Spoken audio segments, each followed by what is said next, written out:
Lafon-Rocher, Saint-Estèphe. Saint-Estèphe, c'est un terroir formidable qui est assez vaste, mais il n'y a que 5 crues classées. Ces 5 crues classées, ils racontent quand même l'histoire de Saint-Estèphe et de ses terroirs. Tout à fait. Beaucoup des terroirs actuels n'étaient pas plantés en 1855. C'est pour ça qu'il n'y a eu que 5 crues classées. Il y avait une grande propriété seigneuriale qui appartenait au Ségur. Et même la Montrose n'a commencé à être plantée qu'au début du 19e siècle. Et d'ailleurs, 40 ans après sa plantation, il était second cru classé. On pouvait grimper dans la hiérarchie. Lafon appartenait à Monsieur Rocher, tout près de Laffitte. C'est le cru oui, de Saint-Estèphe, le plus proche de on est sur la route Laffitte. de Laffitte. On passe d'abord devant Mouton, au Pouillet, voilà. Puis après Laffitte, et puis après on a Cos sur la droite. Et, voilà, on voit la Cos parce que c'est spectaculaire, mais vite. Lafon est encore plus près de Laffitte que Cos. Voilà. Et c'est un terroir magnifique, hein, c'est vraiment un terroir de grave. Qui aurait pu s'appeler Pauillac ou Saint-Estèphe, parce que c'est juste sur la commune de Saint-Estèphe, mais c'est à la limite de Pauillac.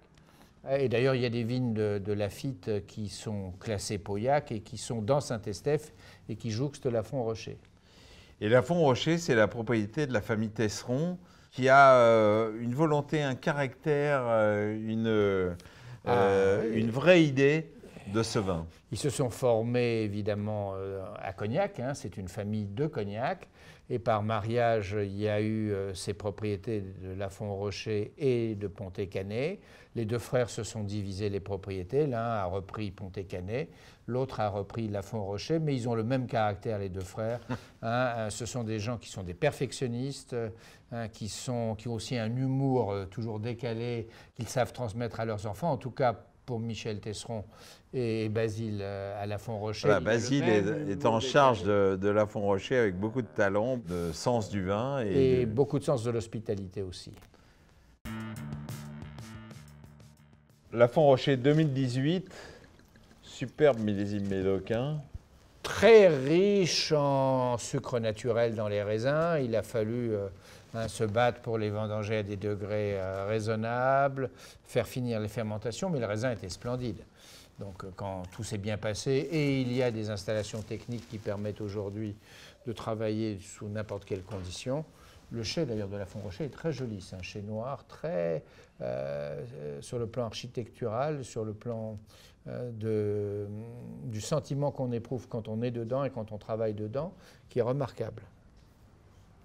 Et on a toutes les caractéristiques d'un grand 2018 à Saint-Estèphe, c'est-à-dire cette plénitude de fruits, on sent une maturité de raisin qui est magnifique, cette richesse, cette onctuosité, mais aussi cette élégance tannique et cette fraîcheur qui est vraiment la nature des grands vins du Médoc. Et les épices et le tabac, avec cet équilibre entre les Cabernet Sauvignon et les Merlots, car il y a toujours pas mal de Merlots dans un assemblage de Saint-Estèphe réussi, en tout cas dans certains crus, et qui enrobe magnifiquement bien le Cabernet Sauvignon, qui reste quand même dominant par son style dans le vin qui est ici. Mais ici, il y a une très bonne complémentarité de ces deux cépages. Moi, ce qui m'éblouit toujours, c'est aujourd'hui le charme et la séduction de ces vins après juste 2 ans d'existence. Et on sait très bien que dans 20 ans, ils seront très bons. Formidables. Ça, c'est un vrai changement dans et la finesse de tanin qui est voulue évidemment par Basile Tesseron, elle est aussi voulue par son conseiller et son mentor, qui est Jean-Claude Berrouet. Vous savez que Jean-Claude Berrouet a vinifié pendant un très grand nombre de millésimes tous les vins, tous les grands pommerolles, à commencer par Pétrus. Ah bon? Et oui, pour ceux qui ne le savent bonjour pas. Jean-Claude. Et bonjour Jean-Claude. Et Jean-Claude aujourd'hui conseille un certain nombre de propriétés, y compris en Médoc, et avec cette volonté de faire des vins fins, élégants, respectueux du terroir. Et évidemment, Basile partageant la même volonté, eh bien, leur complicité a fait une petite merveille en 2018.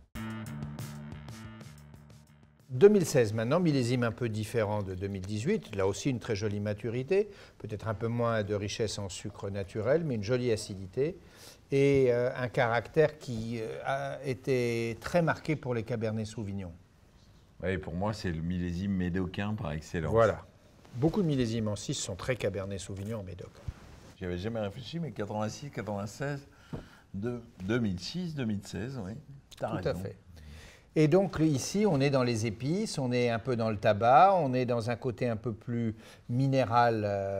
Minéral et croquant. Tu vois, tu as cette dimension avec du punch de ce millésime. C'est un millésime qui a un côté mordant, mais très très savoureux. Et mûr en même temps. Oui.